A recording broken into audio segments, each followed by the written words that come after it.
Hey y'all, my name is Melissa and I'm glad to be here. A little bit about my story. When I was young, we had like the perfect family, like mom, dad, me and Michelle. This is Michelle. And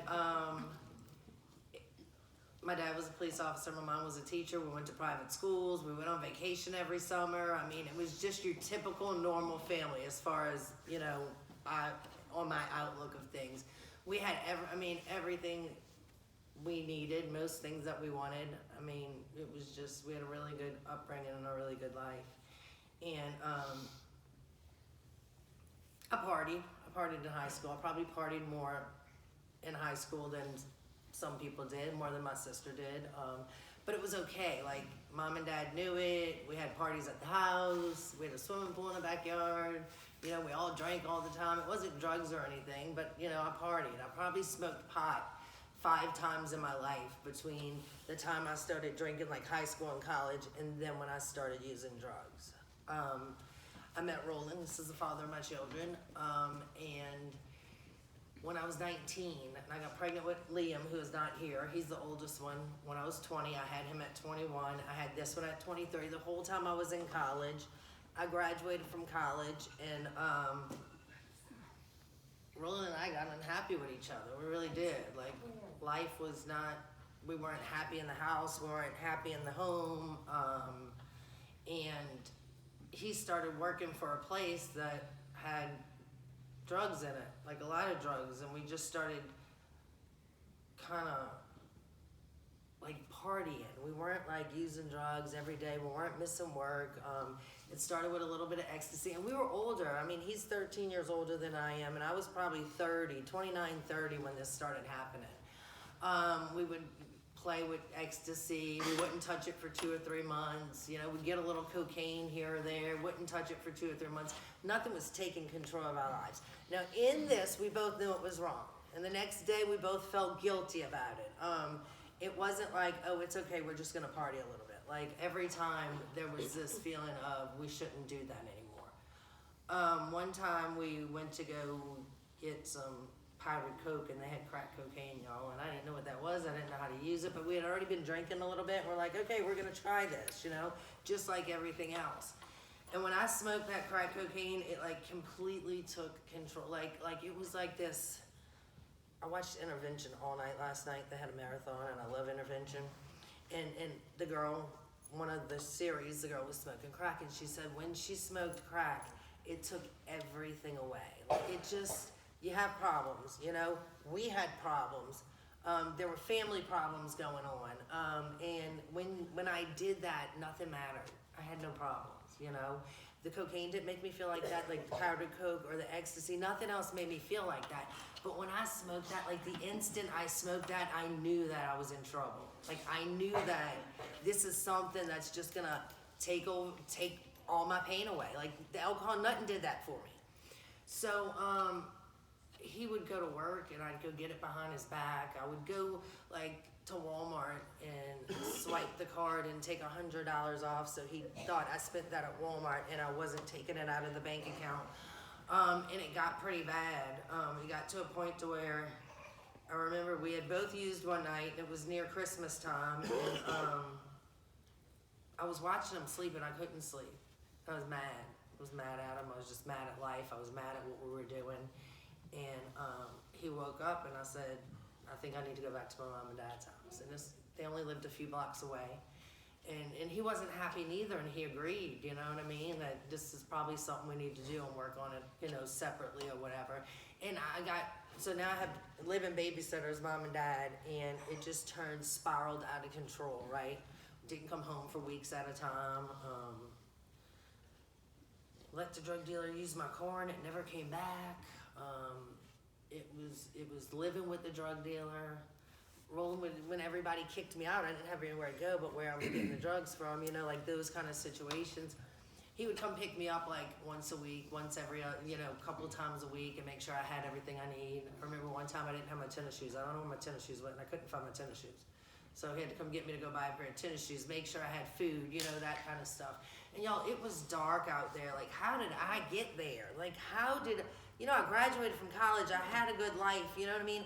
And I'm walking in the hood, trying to find drugs. Crack dealer has my car. Like, it couldn't get any worse. It was a dark, dark place. I was in and out of rehab for a while. Between 2010 and 2012, I was, I'd go to this rehab, I'd go to this IOP. I didn't want to be who I was. Like, nothing in me said that this was okay. I remember when I went to ADU, and I finished the program, y'all, and I did all the work, and I took it seriously, and I was like, I'm going to do this. I am going to be fine after this.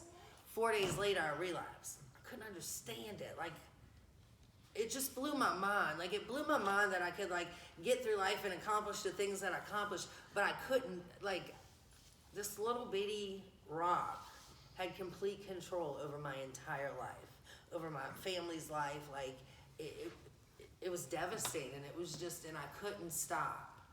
And I remember he was getting ready to go out of town for a new job, and he was going to train, and he said, I'm not leaving you here. If I leave you here, I'm taking you to court, and I'm taking custody of the kids. He's like, I'm going to Texas. We're going to find you long-term treatment, and you're coming to Texas with me till we find a long-term treatment. And I went to Teen Challenge, and that was a year-long faith-based program. Y'all, that place, I have the relationship that I have with Jesus today because of Teen Challenge. I'm so grateful for that place. It was a year long. I mean, Bible. I mean, it changed my life. And that's when I had a relationship with Jesus instead of just I believe in God kind of thing. And I'll be forever grateful for them. But when I got out, I was good for 6 months and I relapsed again. I had a lot more clean time than I did using time, but I was fighting. Like, there was no freedom. Like, I was fighting to stay sober. I would relapse here, I would relapse there. After I got out of Teen Challenge, Roland and I were not together anymore, and I just assumed that I would go live with my mom and dad, and he's like, no, you need to reunite with the kids, and you're gonna live with me. So I lived with him for like 7 years, separate bedrooms, never touched each other, we just raised our kids together. And I put him through hell. We weren't together. We were never married, you know what I mean? He's the father of my children. And when I tell y'all, I put him through hell, I disappeared on him. He would sit and sleep like at the threshold of my door to my bedroom so I couldn't get out. Like, it was just ridiculous. I mean, he would take my car keys. He would take my debit card. He would take everything I had, and I'd wait for him to go to sleep, and I'd walk 6 miles to the hood to go get the drugs because I didn't have anywhere to call anybody because he took everything from me. Like, the need, the addiction. I mean, just it was awful. It was awful. I'd sell when I had my cell phone. I'd give it to this one drug dealer because he'd give me $200 worth of drugs because he knew Roland was coming to buy it back every single time. It was sad. He was out there looking for me, I mean, all the time, worried about my kids. Here he is dealing with the kids. He's dealing with the kids and, them crying and where's mom and is mom okay? So, I mean, he's working, dealing with the kids and then trying to find me the whole time. And he was part of the problem because he let me stay there. You know what I mean? Like, it was where he was my safe person. Like, no matter what, if I'm getting in trouble, I'm calling Roland and he's coming to save me. You know what I mean? He's coming to pay the drug dealers. He's coming to do whatever it was. And I kept going on this waiting list to go to ADU again. And it's a pain in the butt because you're going on a waiting list, and then when it's time to go, then you leave and all this other kind of stuff. Well, this police officer in the hood kept stopping me and saying, there's Operation Angels. We want to help you. We don't want to arrest you. We want to get you help. You don't belong out here.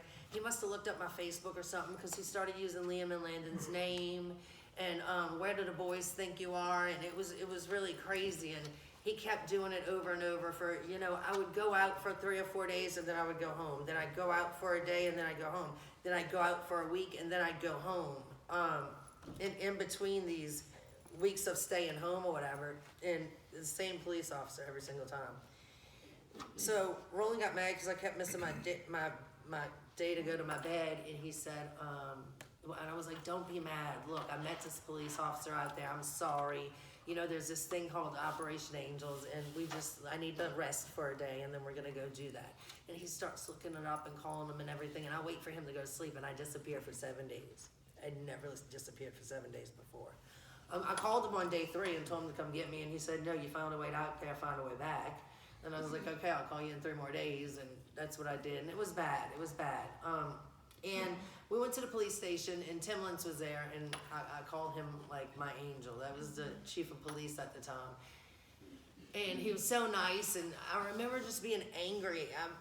I was angry. I was going to do this. Y'all, recovery is hard. Like, walking into a place and getting sober and just looking at everything that you did. Like, you have to sit there and look at it. And you got to sit there and you got to feel all that stuff that you were hiding by smoking that stuff, right? So you got to sit there and you got to feel. And then they come to visit, and you had been gone for all that time, and they're depressed and sad. And, you get these phone calls, but who do you want to call? Nobody wants to talk to you. You get these phone calls when you're in rehab, and you call them, and they're like, yeah, okay, you're there. It's just the most devastating. I mean, like, it's lonely. It's so lonely and sad, and you gotta. I don't even know how to put it in words right now, but it's sad. And so you're sitting there, and he wouldn't even come visit me that time. Like, he's never. When I was in Teen Challenge, he put the kids in the car and drove 4 hours every other weekend and slept up there to make sure I saw my kids every other weekend. Again, we weren't in a relationship at the time. He was the father of my children. And that time he wouldn't even come see me, and I knew he was mad. So when I went to Serenity Center, because of Operation Angels, they start talking about the sober living thing. And I'm like, what are you talking about? I was like, I can't, I have kids at home and all this. And I called Dad and Roland, and both of them were like, no, that's not what, you're not going there. You know what I mean? My dad's exact words, and he doesn't feel this way today, but this is what he said. He said, you're not going to live with those kind of people. And I'm like, Dad, I am those kind of people, right? But that's hard for him to swallow. That's hard for him to be able to think like that. And so while I was in rehab, they were pushing it, you know what I mean? And I was like, okay, I'm going to go for 30 days. Because if I do this for 30 days and I do 30 more days, that's double the chances, right? Like, how sick is that, thinking? So I went for 30 days, and after 30 days, I was allowed to go back home to visit the kids, and I drove into Covington, and this dark cloud came over me. And my heart started beating, and my hands started sweating. And I went in the house, and I kissed them, and I cried, and I told them I can't even be there. So I drove back to Baton Rouge, and he took the kids to Baton Rouge, and we went and ate there instead of me visiting in Covington. So I knew it wasn't time for me to go home yet. And then I started putting stipulations on time right after the first of the year, because this was in October. Let me get through the holidays here, and I'll be all right. I didn't move out till the following June, and it was the best decision of my life. Like, sober living changed my life. 30 days was not long enough to make a lifestyle change at all. And so while I was in sober living, 3 weeks into being in sober living, I was the house mom, right? So I got to love all the people. Y'all, God gave me the spirit of just to love and accept and make people feel better, and hugs, and that's like my gift. That is my gift.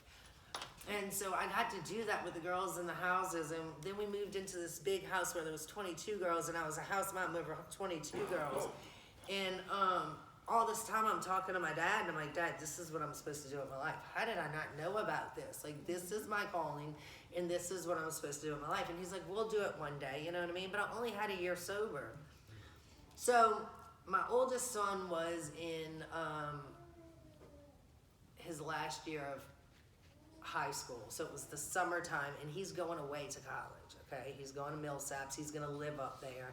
And so I'm like, okay, I'm not ready. I don't want to move back in with Roland. Like, that is, like, I can't do that anymore. I have to be a big girl.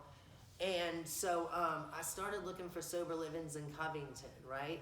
Because they have 50 of them in Baton Rouge. So I'm like, they got them all over the place, right? They have to have them all over the place. And I started calling people I know and everything and trying to find something in Covington, and all they had was Oxford. And when you come from where I come from, you can't go to Oxford. It's just, you can't go there. And I've never lived in Oxford, and I am not judging Oxford because I've never lived there, but it's just what was instilled in me where I live, that we're not gonna go there. So I called my dad crying. I was torn. I didn't know what to do. And he said, go find your first house. You know what I mean? Go find your house. And so I did come home and we started looking for houses, and y'all, Covington's tough. Like, I need to lease a house for a bunch of drug addicts to live in, right? That's what I need. So I'm going to the homeowner and I'm like, I'm gonna put a bunch of drug addicts in this house and we're gonna help them get better, you know? And so, no. And I'm telling you, we're looking at 10 houses a week, nonstop, and it's just no. And I doubted for a minute. I doubted what God had told me. And I doubted that this was my calling and this is where he wanted me to do this. And I can't tell that story, okay. And so Finally found a house. I was praying. Don't tell my story. Go ahead. I was praying and I had some hardships going on, you know, and so God asked me to do something and move into a place like where I was not comfortable. Like, I'm comfortable at Roland's house, right? But me and Roland were beefing, okay? We'll just put it that way. Me and Roland were beefing, and I knew that comfort is not, like, I wasn't supposed to go back there. Like, I wasn't.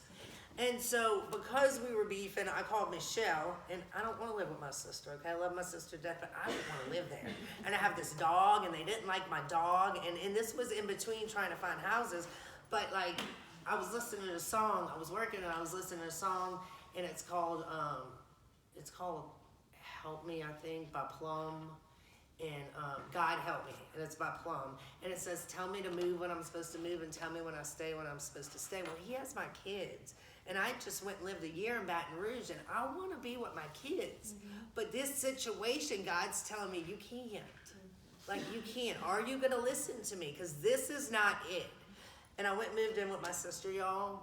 In, like, a week later, we found the house, right? So God was asking me, are you willing to give this up? God was saying she can't stay any longer.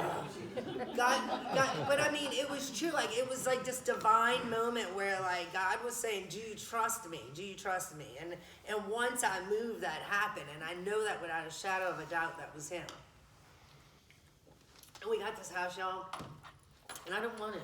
I wanted a bigger, prettier house. Because I wanted all the girls that were going to move in there to have a beautiful house. And this house was not beautiful on the outside. Mm-hmm. And I'm like, no, I don't want it. And we had gotten so many no's. And Michelle's like, we're getting the house. I don't care what you say. So we got the house and I moved in it. And we said, okay, this is called Freedom House, y'all. And I had one girl in it for about a month and a half. And again, here I'm questioning, right? I'm going through some money that I shouldn't be going through. Like, there should be stuff coming in. And I'm like, okay, God, is this really what you called me to do?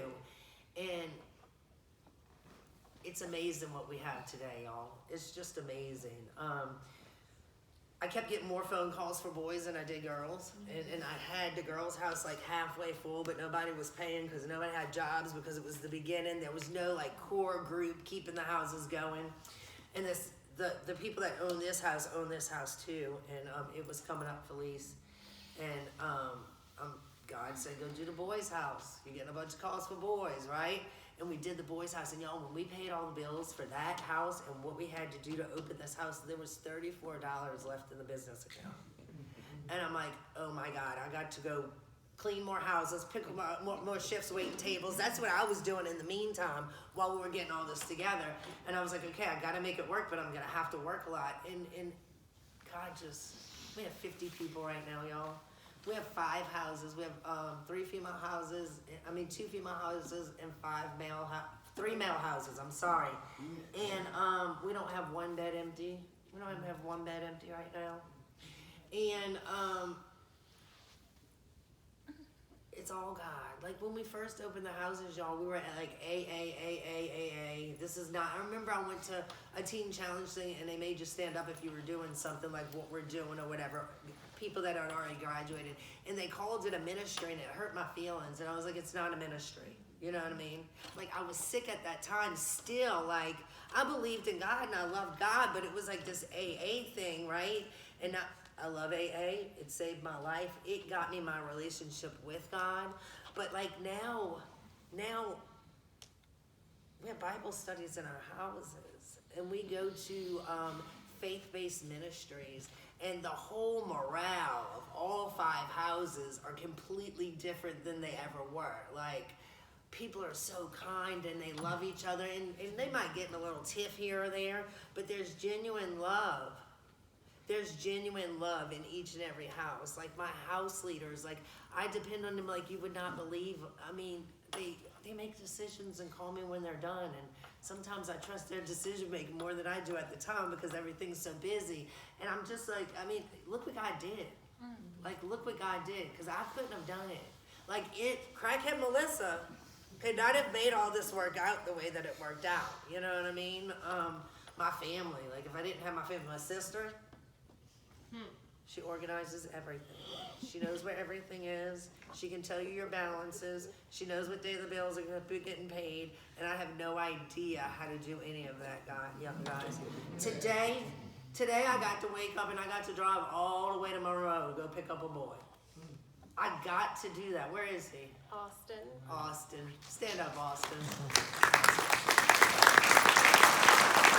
So we got a call from Austin's grandma, and that's Austin's only family. Unfortunately, Austin's parents are still in addiction. And the grandma calls and she's 77 years old, and she's like, he just got out of jail and he's been in Monroe, and I don't know what to do, and you know, all this other stuff. And so we tried to find him a bus ticket. Well, they didn't have one for today, and then one tomorrow was going to take him 3 days to get there, you know. And so last night I'm like trying to find somebody to go with me who's, you know, it's 10 o'clock at night, who's getting up at 6 o'clock in the morning and driving all the way to Monroe with me. Thank you, Jennifer. And I got to do that. It was such a long day. I had to drive all the way there, pick him up. I had 30 minutes to take a shower to get ready for the night. But I got to do that, y'all. Like, my job is to love people and go get them and make them feel better about themselves and make sure that they're safe. And my job is to love people. Like, I remember when I was a kid, I used to tell my dad, all I want to do is help people when I grow up. Like, that's all I want to do is help people. And I didn't know how. I didn't want to be a nurse. I couldn't have done what Michelle does in the hospital and all that kind of stuff. And y'all, God, I get to help people. Every single day of my life, I get to help people. And it's the most amazing, rewarding feeling in the world. Like, what do y'all have to say? Because that was it. Michelle's turn. Go ahead, Michelle. Talk about, I mean, when Melissa was going through everything that she was going through, where were you with it? Your feelings, your fears, your thoughts? Well, it was rough, because I had, you know, her kids a lot of the time helping rolling out when he was out of town for work. You know, they moved in with me for a couple years, so I had my own 2 kids plus her 2 kids. They're all, you know, the same age. They were in different football teams and baseball teams and travel teams, and you know, I worked overnight weekends in the hospital. My husband's a police officer doing shift work, and we're trying to get, you know, we don't want any of the kids to suffer because of, you know, Melissa's addiction. So we're like traveling to Shreveport this day here, that, you know, making sure everybody had what they needed. But then I also had my parents who were struggling, you know, because Melissa wasn't around, and they wanted to be enablers. And, you know, I would try and tell them, like, don't give her any more money. But then as a parent, when your kids call in and they're hungry and they're on the street, I know that I couldn't tell my kid no, but I would tell my mom and dad, like, you can't do it. If you give her the money to, you know, to eat, then she's gonna think she can stay out there. Like, we have to do tough love. And that was Roland's biggest thing, was she's the mother of his children, so he never wanted anything to happen to her, so he enabled her, you know, which at the time, back then, they didn't have Al-Anon, they didn't have Sam's they meetings. did, that you just didn't know about it. Right. Maybe they did, but it wasn't talked about. Like, 10 or 12 years ago, it was Kept it all quiet, hush-hush. right. Like, you don't tell anybody that your daughter's an addict. You don't tell anybody your mom's an addict. So we suffered quietly because we didn't know what was out there. We didn't know about, let's speak out about it and get more people involved with it. So it was all kind of quiet. When Melissa would relapse and not be at a family function, she was at work or she was sick. Like, we never wanted the aunts and uncles and cousins to really know, you know, that Melissa was out there again. So there's so many resources now that they may have had some back then, but it definitely was not advertised on the internet. It was not advertised on Facebook. There was no pamphlets. There was no you know, it was not, let's all get together and talk about how it affects you, you know. And so, but my parents were enablers too. But again, if it was my kid out there, I wouldn't want them to go hungry either, but I knew that every time they gave her money or gave her food, it was just a little bit longer that she was gonna be out there before she came home. So, but it was rough. Roland, you wanna give a little gist on what you, No. what, no? Roll and go. No, not. Roll and go. Yeah, I No, get that. last time I broke down, I couldn't talk, No. so, Landon? yeah. Yeah, you lived through the hard part, this is the He easy did part. the most. Roland, talk about it. Well, she left out a whole bunch. Yeah, she First did. off, she left off- I was left off thinking the same time. thing. She only tells her You know, side. it's difficult, I may have to stop talking, you know, I was a police officer when we met. You know, she had a very good life, she had a lot of positive support, you know, her dad's a retired police officer, brother-in-law. Actually, she was a police officer for 3 years, I don't know if anybody knew that. Melissa did a lot of undercover work, y'all didn't know that, huh? Bought crack Forgot the same about place that. you smoked it. First time I ever bought crack was undercover as a police officer. She did a lot of undercover work, so it's strange that she became, you know, a crack addict, you know? You know, for me, it's just like what they said, I was an enabler, but I wasn't gonna let anything happen to her.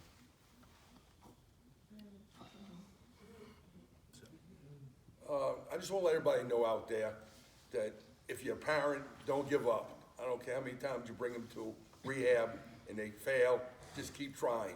Eventually, it's gonna stick. The same with y'all working the programs.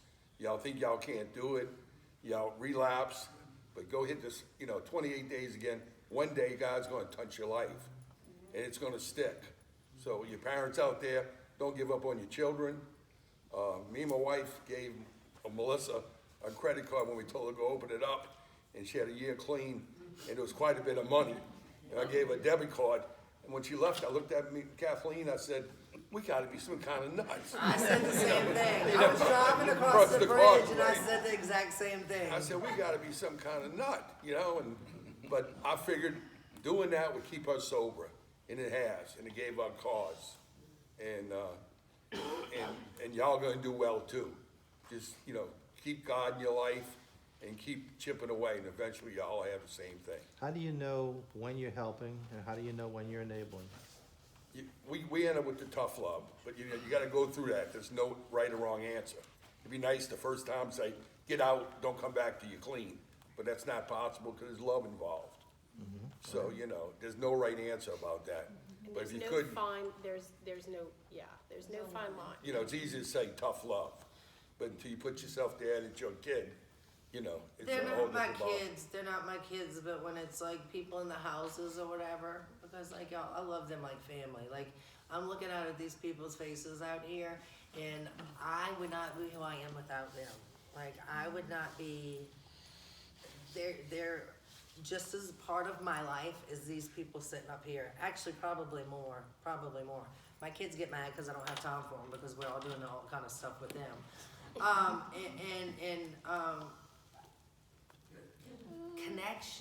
Connection, even if you don't stay at Freedom House, like they got all these groups and everything, connection is the key. If you stay connected,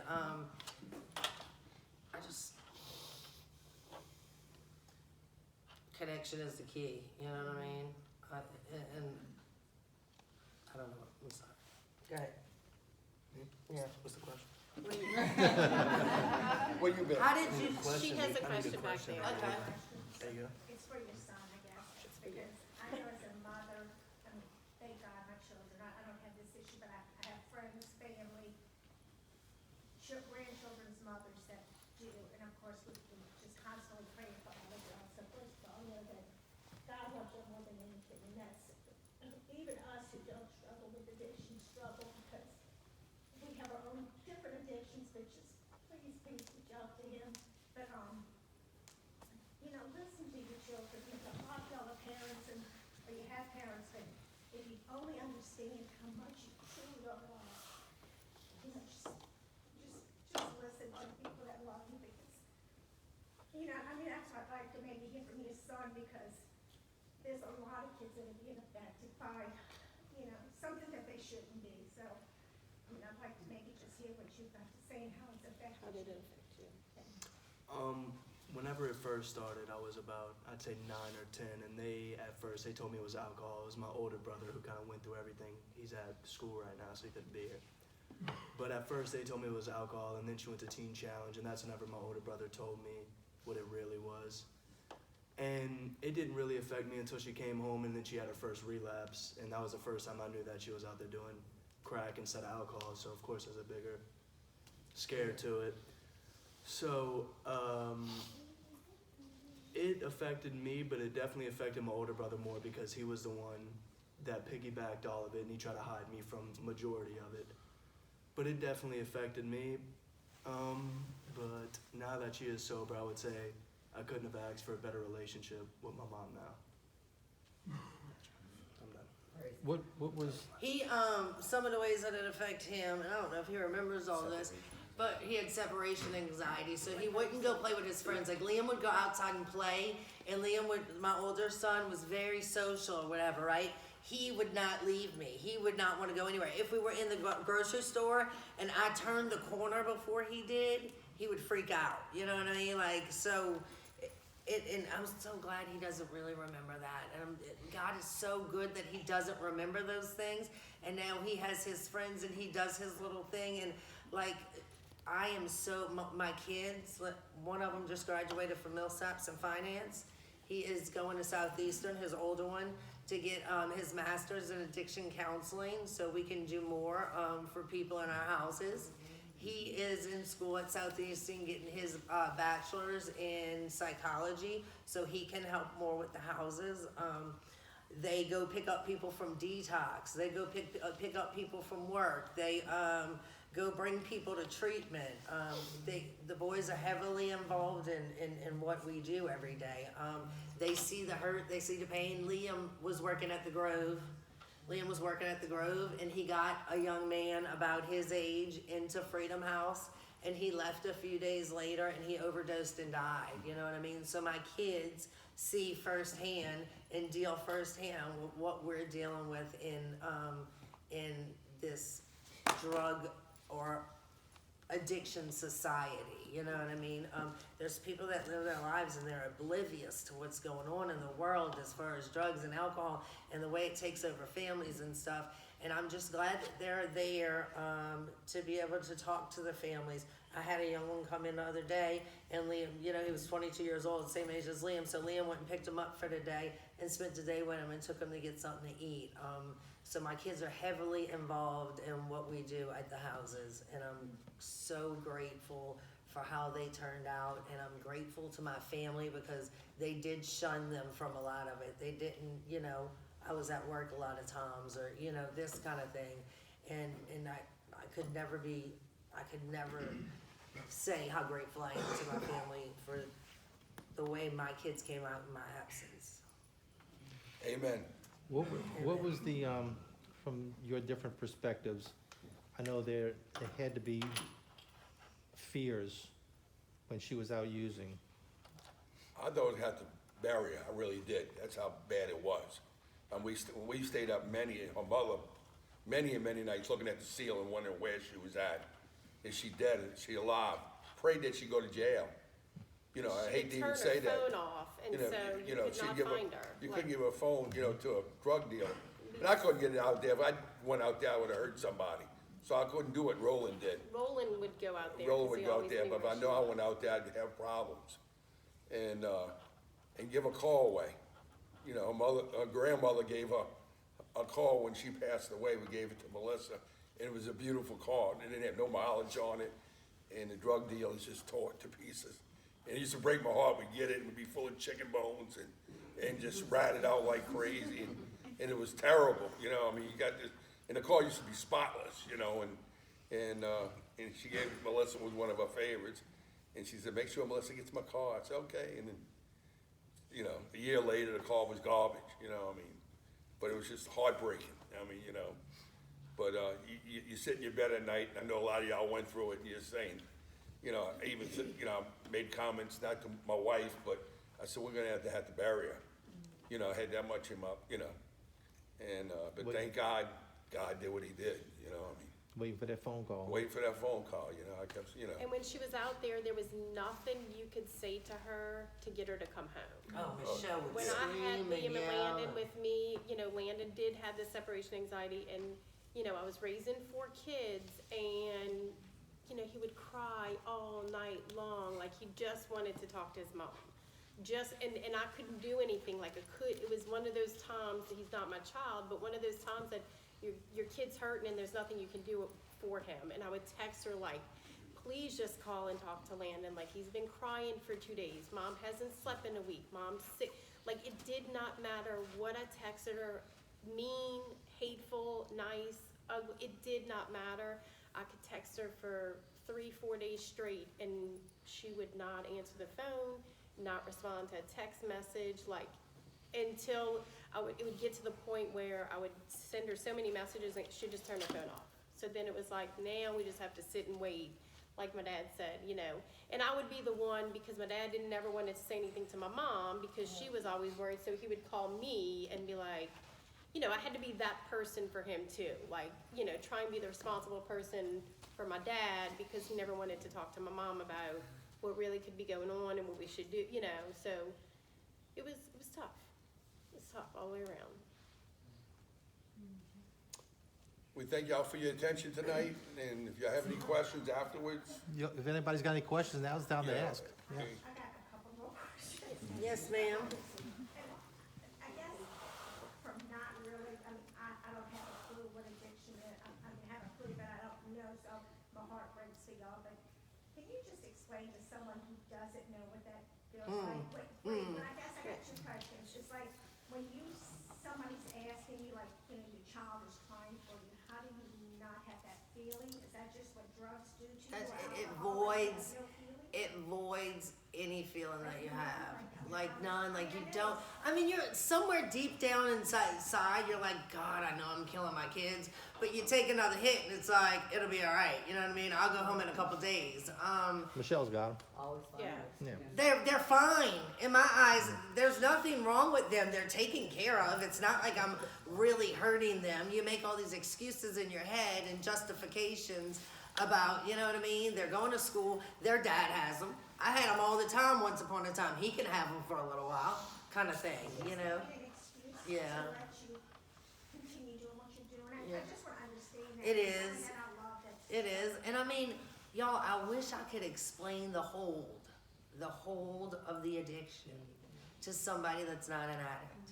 And you will never understand because I don't understand, and I've lived it for 12 years, and I run these 5 houses with her, with these 50 people, and I went to drug addiction counseling school for a year with Melissa in Baton Rouge, and all the studying I've done on it, and the living it with her, and going through with these guys, I still don't understand it. Like, we will get a new person in, and they'll tell me their story, and I'll be like, how? Why? You know? And they try and tell me, and they don't understand how I can't understand them, but then I'm like, I cannot understand. Like, I can't understand how you just left your kids. I can't understand how you watched your significant other OD, and then 3 days later you went and used. I can't understand how you were Narcan back, in 24 hours you were out using again. Like, we as addicts will never understand an addict's thought. Like, there's no way you could ever understand And it. I guess my next question would be, is the relapse, like, if you've gone like 6 months, a year, like, what is that urge to make you relapse? Is it just a depression at times, something that's going on? Just You know, it's really, really sad. Okay, first of all, there's a daily maintenance that I have to do every single day in order to stay sober, okay? And I have to, before I put my feet on that ground, I have to say, God, today is yours. Your will be done, not mine. And y'all, like, people say they say it. Like, I did it for years. Like, oh, I say that every morning before I get up when I was still messing up or whatever. Like, I can't understand why I'm messing up still, but it's a lifestyle, right? So it's a lifestyle. And there's nothing saying that I'll never relapse again. There's nothing saying I'm not cured. It's not gone. It's there. Is it because your faith is stronger now? Maybe is that why you had that relationship where maybe before you just thought you did? I don't know. Like, Mine and this, like, I kind of cheat the system a little bit because my accountability is them, right? So I'm accountable to 50 people every day, and I can't, like, that's what keeps me sober today, right? But they're accountable to, I'm sure, to somebody. We're all accountable to each other. Like, we have So what's the difference? I mean, I'm just. a bad day. Okay. A bad day. A bad day and being in the wrong, a bad day and being in the wrong place at the wrong time.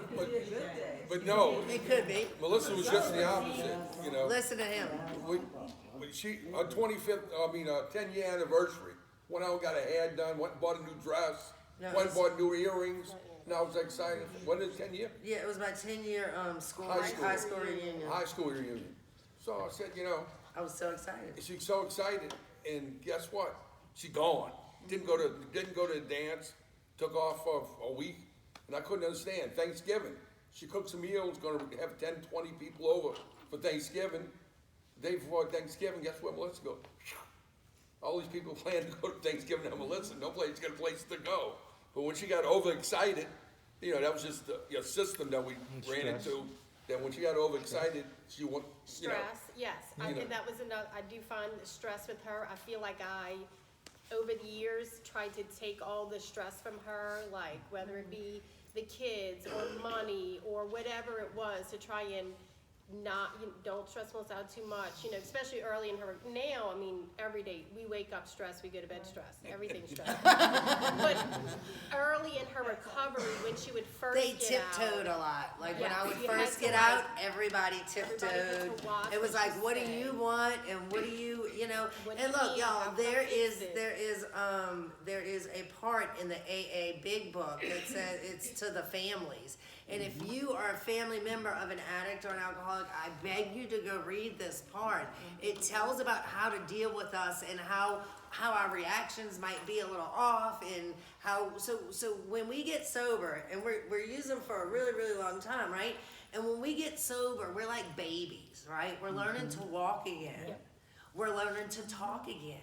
We're learning how to interact with people again. Like, we are like babies that just came out of the womb. But we don't want to be treated like that. Don't you treat me like a baby. Don't you dare treat me like a baby. Let me figure this out. You know, I'm gonna cut your fingers off if you try to tell me what to do.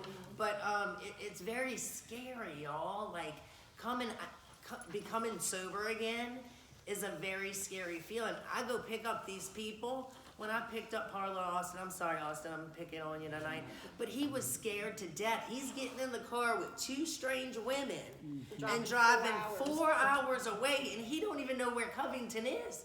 He knows it's in Louisiana, but he has no idea where it is, right? And like, so when I first, he wouldn't talk. You could tell his hands were shaking a little bit, you know, like, it's scary. It's very, very scary to walk into sobriety from addiction. We cover everything up, right? And so it's like becoming a new person again. And we don't know who we are. We have no idea who we are. And every single time too, because every single time you relapse and come back, it's a completely different scenario. It's a completely different situation. So you're trying to learn who you are again. And if we don't learn who we are through God and Jesus, and we don't learn to depend on Him and know that the fight's already won, and give it to Him and give Him our problems, because we have no control. That serenity prayer saves my life 150 times a day. And if we don't learn to really depend on God, we're not gonna make it. We're not gonna make it, because it's just gonna be that bad day then. You said you had to learn to discover yourself again. Would that be the case, or did you finally discover who you really were after you found that relationship? You knew who you were with him and who he was with you. You're right, because I knew who I was before the addiction, but it wasn't my true self, because my true self could only be possible with God inside of me, right? That's my true self. And y'all, when you talk about being an addict, like, I feel like we're blessed, because we have walked that other side. We have seen hell, right? We know what it's like, so I feel like that because of all that, and when we finally turn it over to God, and this is just me, that He loves us a little bit more, and we're just a little bit closer to Him than regular people, right? Like regular people can't understand what we saw and what we lived through. Like normal people don't know this side of everything. And I feel like truly, if you turn it over and you get God, you turn it over and you really get God as an addict, you are one of the most blessed people in the entire world. Like you're gonna have it so much better than anybody else. And one of the things she was asking about being an addict and how you feel. I'm an addiction counselor. I also have loved ones that struggle with addiction, in and out all the time. But when I really realized it was a disease and how powerful it was, is when women that are mothers that kept showing up in my office, being a mother myself, I realized the power of that disease. And if you know what that's like, you realize how it hijacks their brain, because there is nothing that could pull you from your children, so it's that powerful. Nobody says I want to be a drug addict. I mean, they don't say I'm gonna leave my children, I'm gonna be a drug addict. Nobody wants to do that, and I get it, I understand that, and my heart breaks for anybody doing that. I mean, I don't know who is or who's not, but I would challenge all of y'all to get that relationship with God and do what she's doing and save souls, because they're gonna listen to y'all before they will me, because y'all probably sit up that way and sit up this, y'all didn't have a clue what she's doing. Y'all will touch many more people than I would and save souls. So- And that's what it's all about, y'all. And That's it's the all only reason about- why we're ever addicts, and the only reason why we ever struggled was to go get somebody else out. Like that is it. That is You the guys have only. like a superpower. If Huh? anyone else did to their body what someone that has a disease of addiction does to their body, they would not be around to talk about it. And let me tell you, but it makes us stronger on That's the what other I'm side saying. too. It's like Like we can kill it in the world afterwards. Yes. You know what I mean? It absolutely is. Like Yeah, it's my- really, my addiction was a blessing. My addiction was a blessing, and I get to do what I do today because I struggled with that. Mom, it was a blessing. I'm sorry you don't feel like that, but it was a blessing. I used to get mad when people say, I'm so glad I have the alcoholics and addicts in my life, and I would go to 12-step meetings, and I used to think these people are crazy. But it's true. No, I'm saying the ones that were saying they were grateful for having an addict in their life. And I would get angry, just like your mom had said, she didn't see it, but it sent us and taught us to do what it was God wanted us to do. Without you in our life, we wouldn't know what our direction was. Exactly. You wouldn't turn to prayer like you do. No, we would not. Exactly. It's amazing. It is. It's amazing. They say God works everything out for our good, and I mean, and not just me, y'all. Look at the people sitting in this room. Like the people sitting in this room are miracles. One day sober for an addict is a miracle.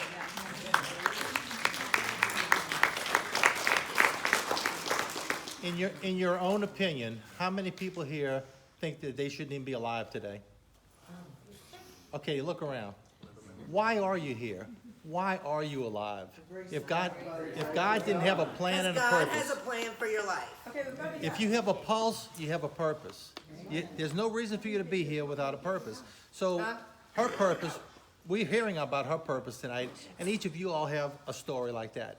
And one day you may be speaking in front of a group of people, telling them about how you come to know your purpose through your relationship and what you've been through, and it couldn't have happened another way. I think that's where the rub is, because it's almost abrasive to say, well, thank God I'm an addict.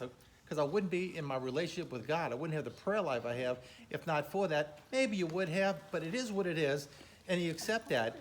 And the relationship is so strong because I know where I was. I mean, how many times have you been brought back up to life when you shouldn't have been here? It's like, why? You know, so he didn't bring you this far just to bring you this far. Amen.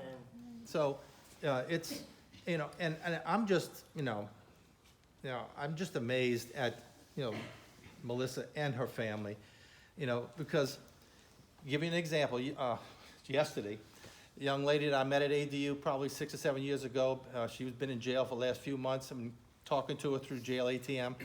She calls me yesterday morning. She says, Deacon Louie, I'm out of jail. I says, great. She says, I'm in Covington. I work in Hammond. I live in Slidell. She says, can you give me a ride back to Slidell? And I'm looking at the clock. It's like 3:15, and it's like I got to bring my granddaughter to Taekwondo. It's like, I can't say no.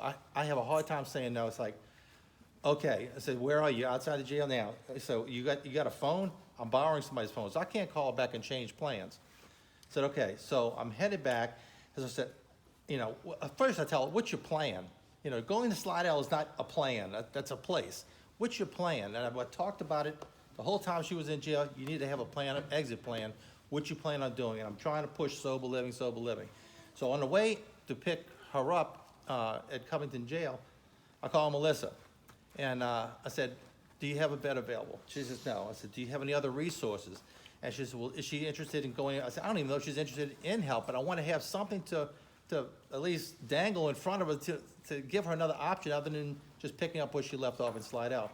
So as we're talking, I'm going, oh crap, I just passed this Covington exit up.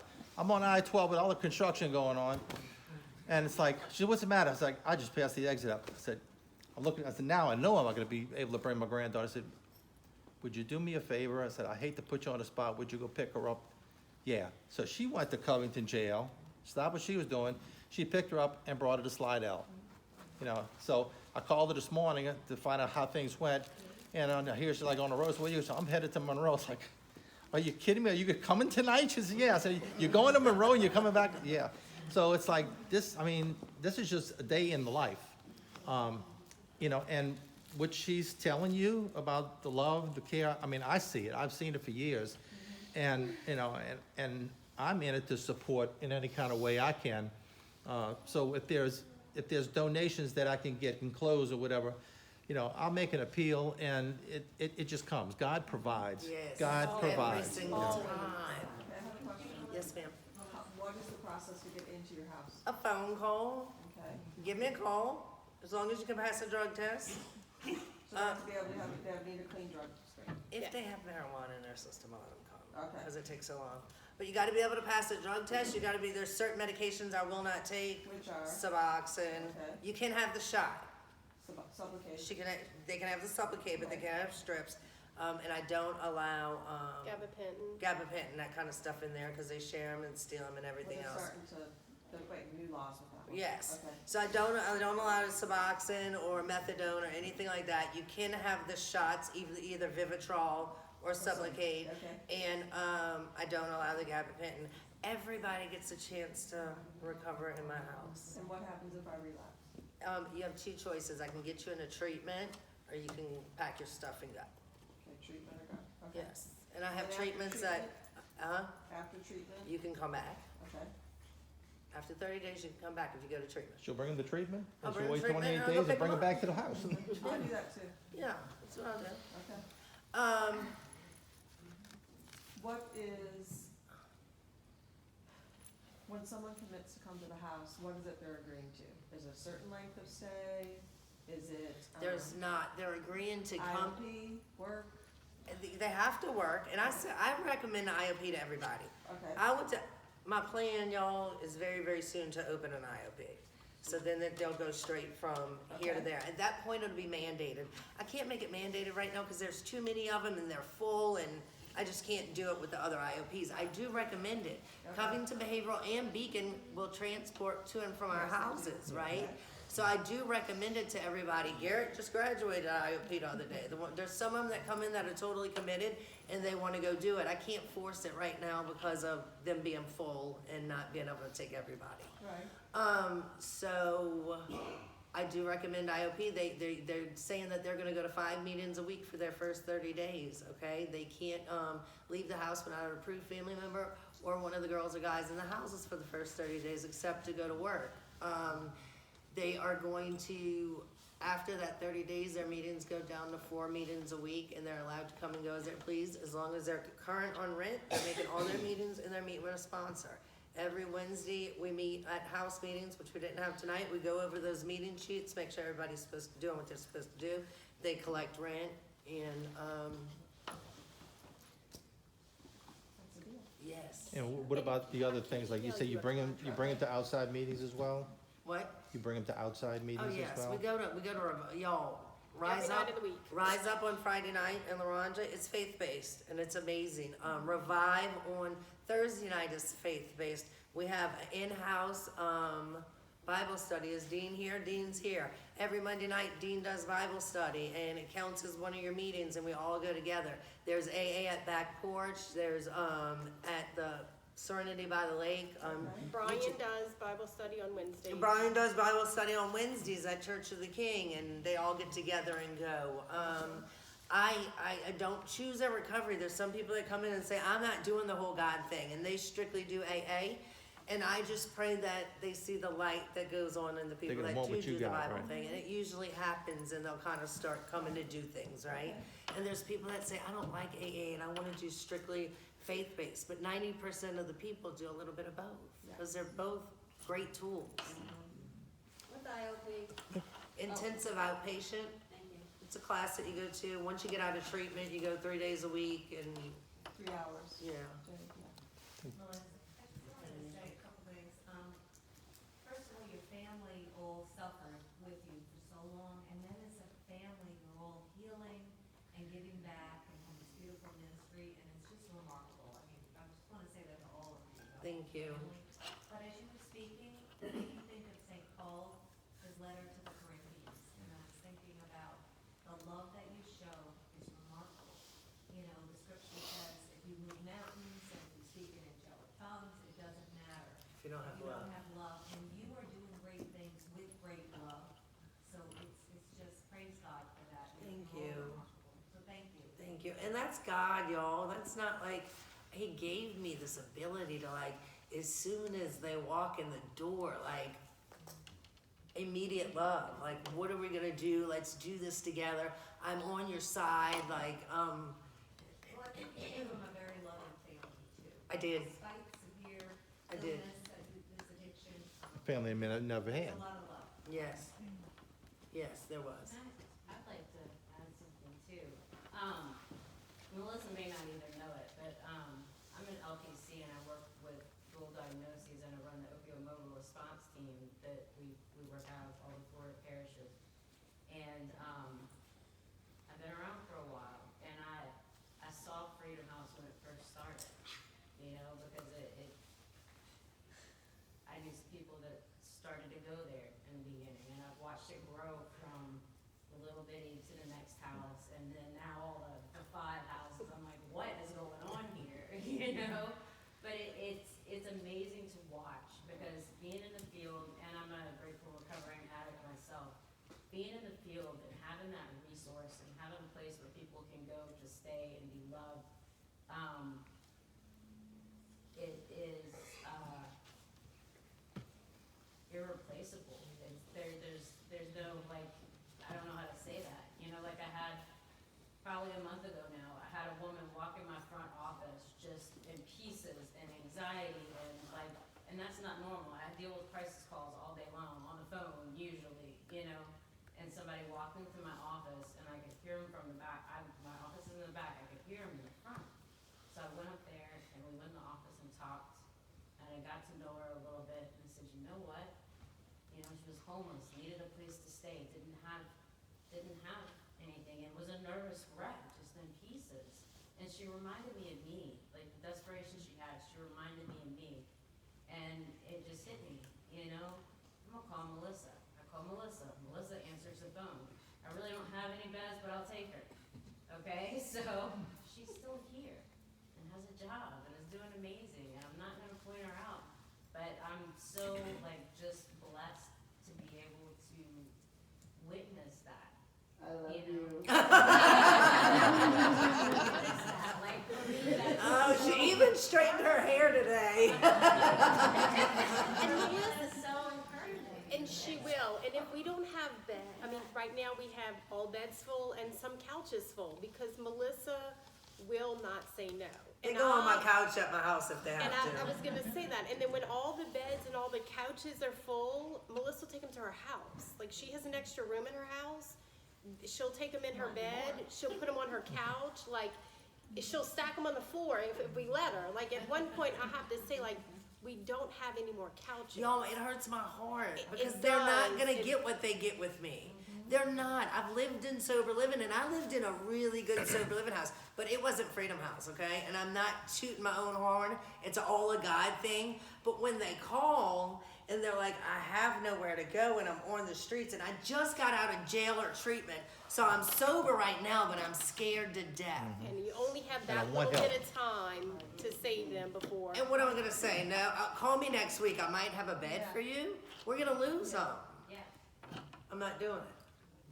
You got a short, I just need a bigger. So all of our people. I just need a bigger house. When you don't have any couches and you got people sleeping in between your beds, it's because Melissa can't say no.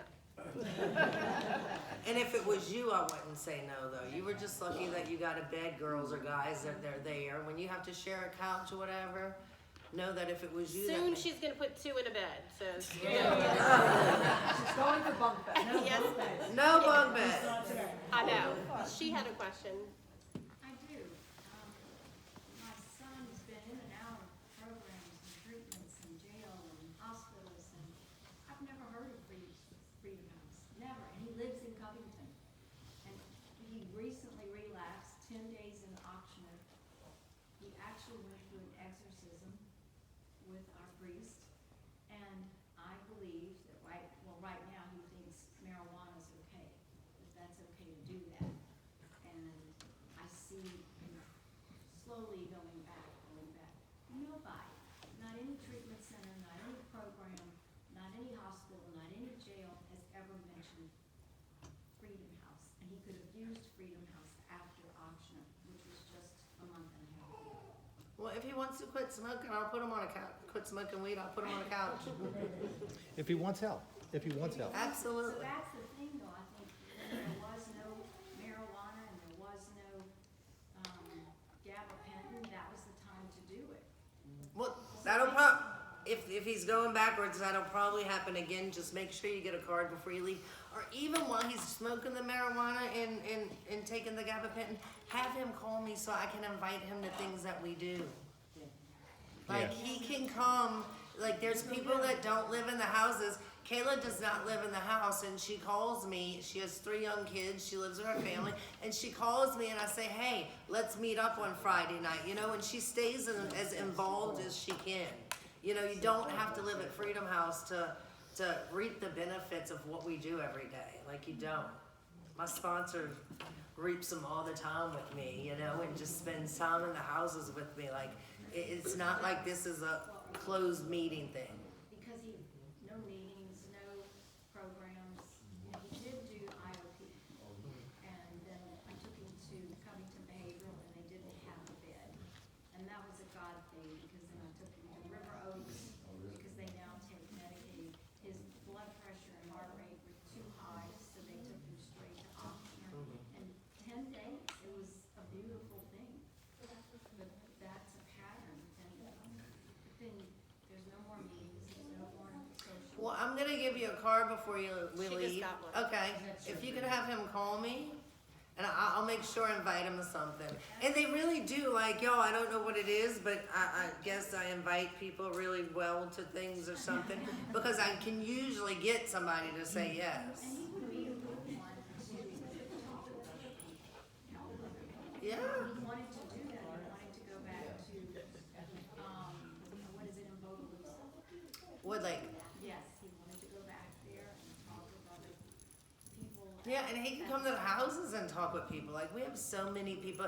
All we want to do, and it's like crazy because it's not just me that wants to love. Like, the people in the houses just want to get out there and love. We go set up tables, we hand stuff out, we invite people to places. Like, it's what it's all about. Like, the whole thing, biblically and what we're going through, it's just about love. It's just about loving one another and what we can do to help others. The only way an addict stays clean is by getting out of self and helping others. Like, you have to help somebody every day for the rest of your life if you want to stay clean as an addict. And I don't care if you open a door for an old person or put their groceries in their car, but that kind of stuff is what keeps us sober.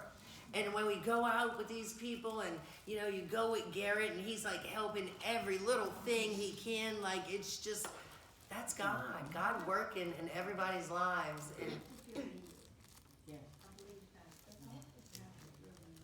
It works because we're a family. yes.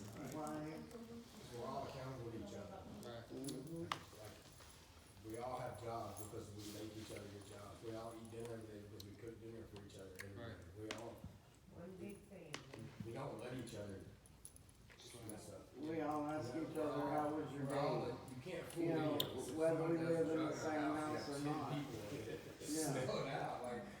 if somebody comes in acting weird, I'm like, Mr. James, what's up with him? And then Garrett comes up and he's like, what's going on with him? Well, something's wrong.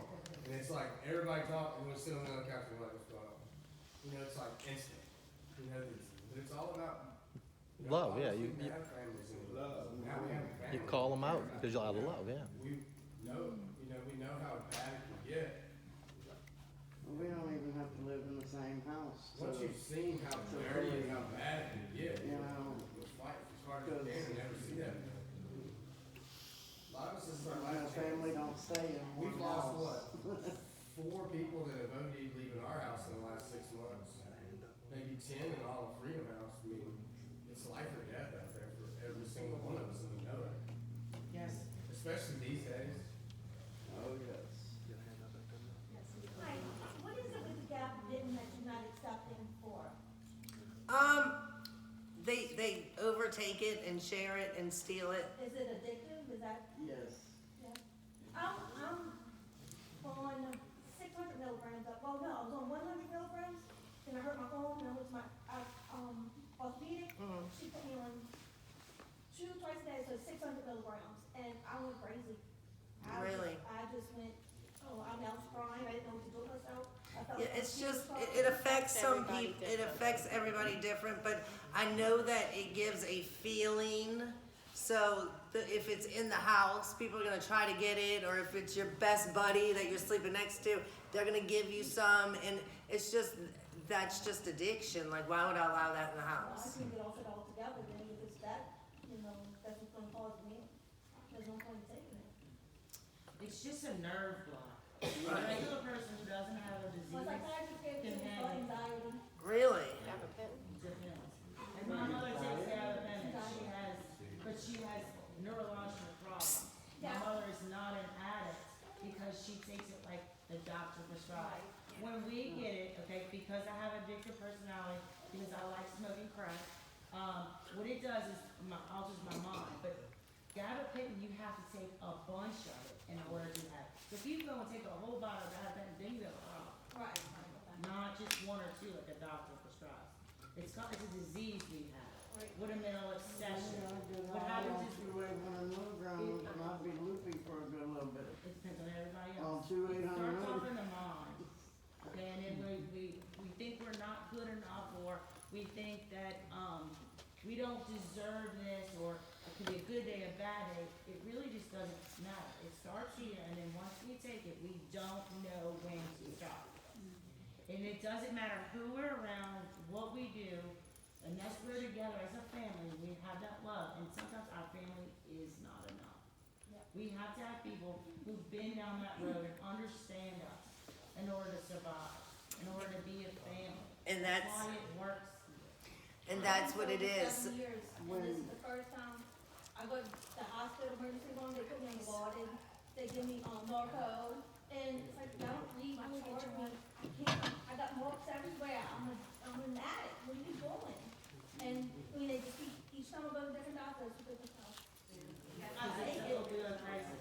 And now they give you another pill, and then another pill, and then another pill. So where does it stop? You have to do that in yourself, and God is the only one who can help you. That's all I am. Someone earlier asked why, what an addict's brain makes them leave their kids at home or do that.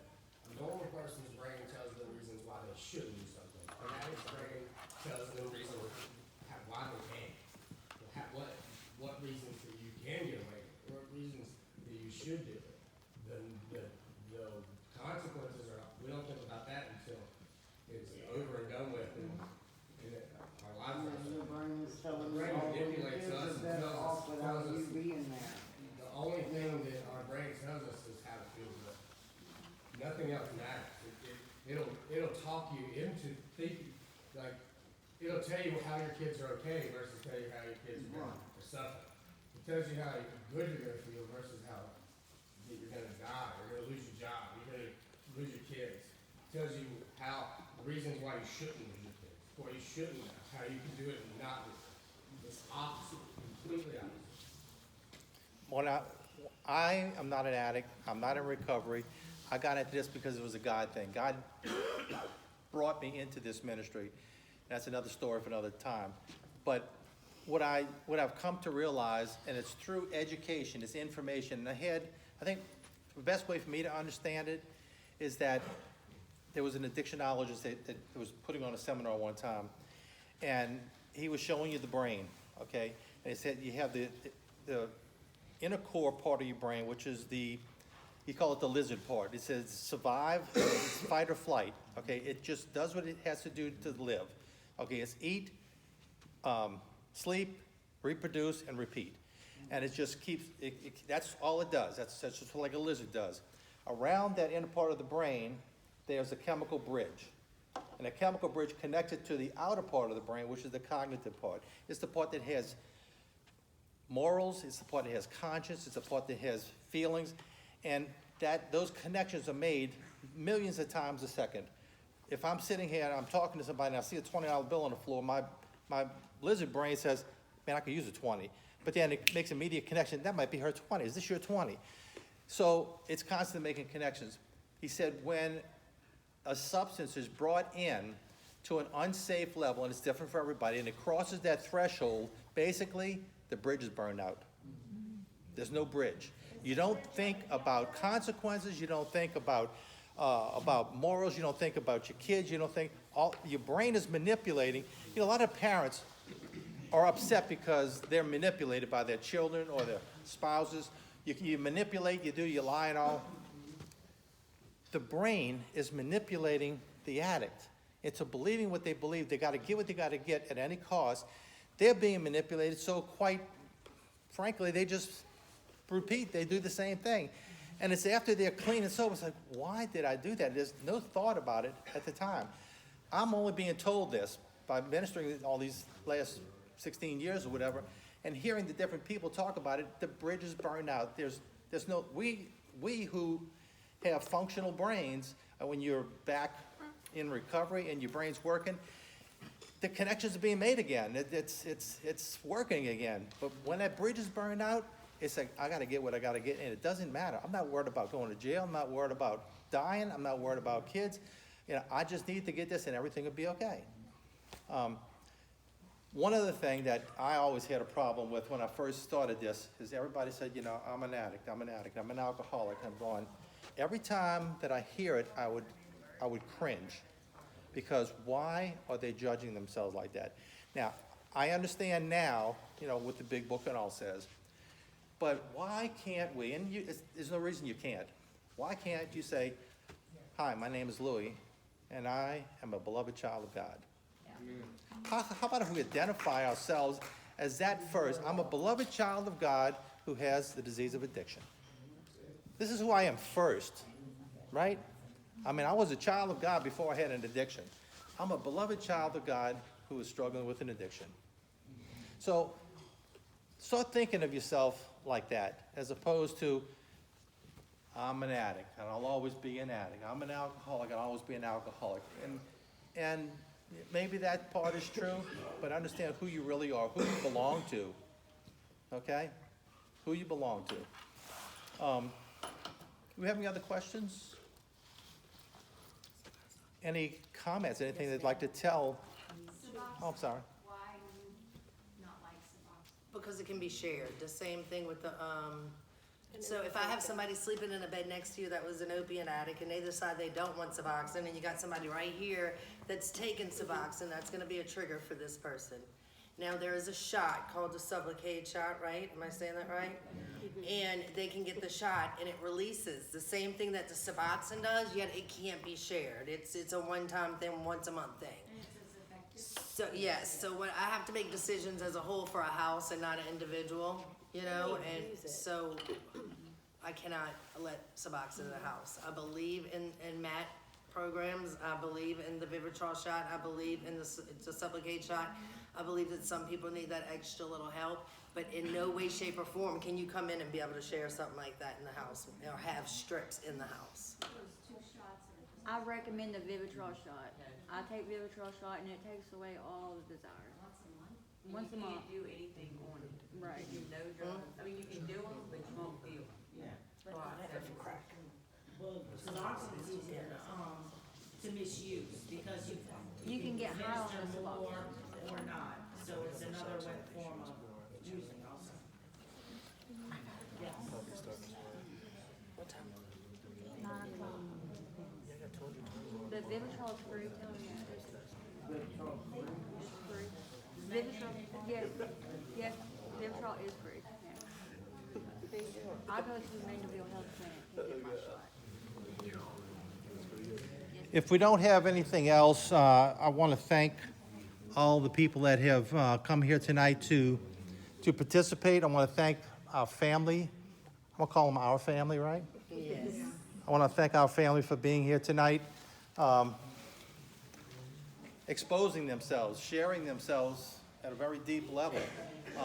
It takes a lot of courage to do that. It takes a lot of courage to be there every day, like Melissa and Michelle are.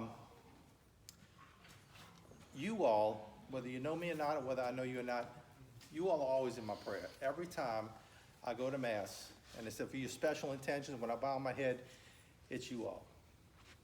And know that you are cared for, you're loved, you're special, You're so special. and you have a purpose. If you have a pulse, you have a purpose. Let's close. I want to say thank you, Melissa, Michelle.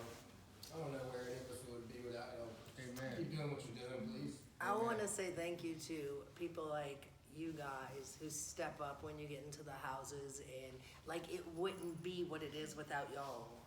Y'all welcome the new people. Y'all are always there to help me with rides when I get overwhelmed. Y'all are, always there to take a ride when I can't go somewhere by myself. Like okay, we started it, but y'all are the ones that keep it running. Y'all are the ones that keep it going. Y'all are the ones that deal with the brand new people that come in and they're sleeping there and they're scared at nighttime, and you gotta calm their nerves. Like, I bring them to y'all. Like, I go get these people and I'm like, here, y'all. And she turns her phone off and goes to sleep. And I turn my phone off and I go to sleep. And I do. I have to turn my phone off at nighttime because I will not get we sleep. appreciate you, Carl. Carl, they get hit by cars, and Carl goes sitting in the hospital because me and Michelle already took our nighttime medicine. I don't take nighttime medicine. I just turn my phone off because I get up early in the morning. Yeah. Like, y'all don't understand. Like, Freedom House clients are what makes Freedom House work. Like, I might go get guys and bring them to y'all, but I mean, y'all are the ones that are stepping up and bringing the spiritual stuff into the houses and making sure people know God, and y'all are touching their lives more than I am. And I'm grateful for you. I'm grateful for y'all. It wouldn't be what it is without each and every. Autumn, Freedom House would not be what it is without you. Comedy show. I mean, like, I'm so grateful for you and the joy that you bring in my life and the craziness. And she just shows up and sleeps on my couch sometimes, but I don't care, you know what I mean? Like, I'm so grateful for each and every one of y'all and everything that you do. James? I've been there 3 times, and this is the time I finally stayed and kicked it out. I left for one day and I was right back in my She bed. said, I'm moving out in the middle of a house meeting. She packed up her garbage bags, and the next day she's like, I'm coming back. Less than 24 hours. I said, Autumn, where are you going? I can leave. I can move out. I was like, okay, we're not going to argue. And 24 hours later, she said, I'm coming back. I can't do this. Gigi hit my phone up and she was like, are you okay? I'm like, heck no, come get me. And now we'll be stuck with it forever. This is my second time in Freedom House. I was supposed to come there for a weekend, but when I got there, I stayed for about 4 months. Mm-hmm. And I know it's a good place and it's a good thing for anybody who wants to come there, because these people take up a lot of patience with a lot of people who, some of them don't want it, they don't deserve it. I'm not gonna say they don't deserve it, but they'll go to the end of the line with you to help you if you want some help for